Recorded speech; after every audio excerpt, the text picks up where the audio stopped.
Shalom, selamat berjumpa kembali dengan saya di program kita Kebenaran Hari ini. Puji Tuhan, kita bersyukur kita boleh ada semua karena kemurahan Tuhan. Kita akan lanjutkan pembahasan kita tentang khotbah di bukit dengan tema ucapan bahagia.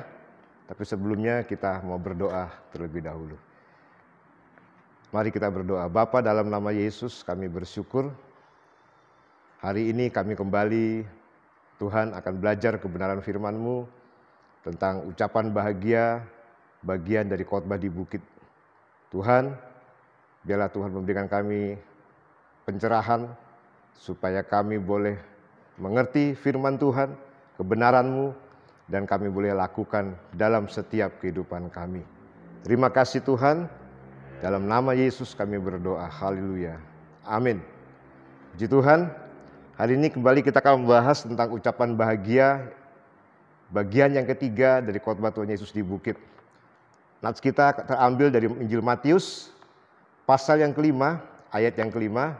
Demikian firman Tuhan, berbahagialah orang yang lemah lembut, karena mereka akan memiliki bumi. Ucapan bahagia yang ketiga adalah berbahagialah orang yang lemah lembut. Kata lemah lembut, saudaraku, sering kali kita salah mengartikannya. Oleh sebagian orang, atau mungkin oleh banyak orang, pengertian yang lemah lembut kadang-kadang sering disalahartikan.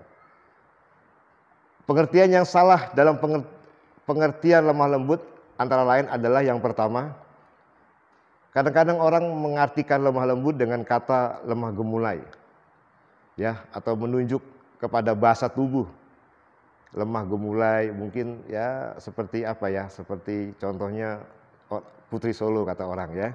Lalu yang kedua, pengertian lemah lembut yang salah kadang-kadang dikatakan dengan kelemahan, weakness dalam bahasa Inggrisnya, atau tidak mempunyai kekuatan. Lalu yang ketiga, banyak orang salah artikan kelemah lembutan dengan istilah orang dengan karakter yang lemah. Katanya kalau orang yang lemah lembut karakternya lemah. Tapi hari ini kita mau lihat apa kata Tuhan Yesus, apa kata Alkitab tentang lemah lembut. Kata lemah lembut dalam bahasa aslinya, dalam bahasa Yunaninya, dalam bahasa asli Alkitab Perjanjian Baru adalah diterjemahkan dengan kata praus. Praus merupakan suatu kata yang sukar sekali untuk diterjemahkan. Seorang teolog, William Barclay, memberikan 3 hal untuk menjelaskan arti praus ini. Yang pertama, dia berkata bahwa praus itu terletak di antara marah yang berlebihan dan tidak pernah marah. Jadi orang yang praus atau lemah lembut adalah bukannya tidak pernah marah, juga bukannya marah yang berkelebihan, tetapi selalu marah pada saat yang tepat. Contohnya seperti Tuhan Yesus ketika dia menyucikan bait Allah. Ketika dia melihat ada banyak orang berjualan di halaman bait Allah, dia mengusir mereka, dia marah, dia membuat cambuk, dia mengusir mereka dan dia katakan, rumahku akan disebut rumah doa, bukan sarang penyamun. Nah, saudaraku, perlu diingat bahwa marah belum tentu merupakan dosa. Kalau kita perhatikan Musa, Alkitab berkata bahwa Musa disebut sebagai orang yang lemah lembut, Bilangan pasal yang ke-12 ayat yang ketiga. Tetapi Musa juga ia pernah marah. Dalam Keluaran pasal yang ke-23 ayat yang ke-19. Nah, yang kedua, kata praus yang kedua juga digunakan terhadap binatang yang sudah dijinakan. Biasanya binatang yang sudah dijinakan, binatang buas itu yang sudah dijinakan seperti kuda yang liar atau dan yang lainnya, itu setelah dijinakan itu disebut praus. Atau binatang yang sudah dijinakan atau dikuasai sehingga tunduk sepenuhnya kepada pemiliknya atau majikannya. Jadi dalam arti yang kedua ini, orang yang praus adalah, atau orang yang lemah lembut adalah orang yang dikuasai oleh atau tunduk sepenuhnya kepada Tuhan. Lalu yang ketiga, dalam bahasa Yunani kata praus sering dikontraskan dengan sombong. Jadi kata praus bisa berarti mengandung arti rendah hati. Karena dikontraskan dengan kata sombong, berarti orang yang praus adalah orang yang rendah hati. Kalau di dalam Injil Matius pasal 11 ayat 29, Alkitab berkata demikian, "Pikulah kuk yang kupasang dan belajarlah padaku, karena aku lemah lembut dan rendah hati, dan jiwamu akan mendapat ketenangan." Yesus pernah berkata, "Belajarlah kepadaku, pikulah kuk yang kupasang dan belajar kepadaku, karena aku lemah lembut dan rendah hati." Kalau kita melihat dalam terjemahannya, kata rendah hati, lemah lembut itu diterjemahkan kata praus. Jadi kata lemah lembut dan rendah hati adalah kata yang sejajar yang memakai kata praus. Nah, dalam Galatia pasal yang kelima ayat yang ke-23, kelemah lembutan, penguasaan diri, tidak ada hukum yang menentang hal-hal itu. Kata kelemah lembutan dalam Galatia pasal yang kelima ayat 23 memakai kata prautes, bukan bentuk kata benda dari praus. Kata ini saudaraku, atau kelemah lembutan ini adalah buah dari Roh Kudus. Jadi tiap orang Kristen harus mempunyai sifat praus ini. Kata prautes atau kata bendanya dari praus adalah salah satu dari 9 buah Roh Kudus. Galatia pasal 5 ayat 22 sampai 23. Jadi kelemah lembutan adalah salah satu buah dari Roh Kudus. Jadi orang Kristen yang lemah lembut adalah orang Kristen yang menghasilkan buah roh. Hidup dalam kerendahan hati, bukan pemarah, yang tunduk sepenuhnya kepada Tuhan dan firman-Nya, dialah yang akan memiliki bumi. Lalu ada kata memiliki bumi. Berbagailah orang yang lemah lembut karena mereka akan memiliki bumi. Ada kata memiliki bumi. Kalau kita melihat sebenarnya kata yang tepat atau terjemahan yang tepat untuk ini adalah bukan memiliki bumi, tetapi mewarisi bumi. Kalau kita bandingkan dengan Mazmur pasal 37 ayat yang ke-11, Alkitab berkata, "Tetapi orang-orang yang rendah hati akan mewarisi negeri dan bergembira karena kesejahteraan yang berlimpah-limpah." Kata mewarisi bumi bisa berarti diberkati oleh Tuhan. Dalam hal ini bukan berkat seperti yang sering kita dengar yang dikhotbahkan oleh para teolog kemakmuran, tetapi berkat di sini adalah berkat yang beda, saudara.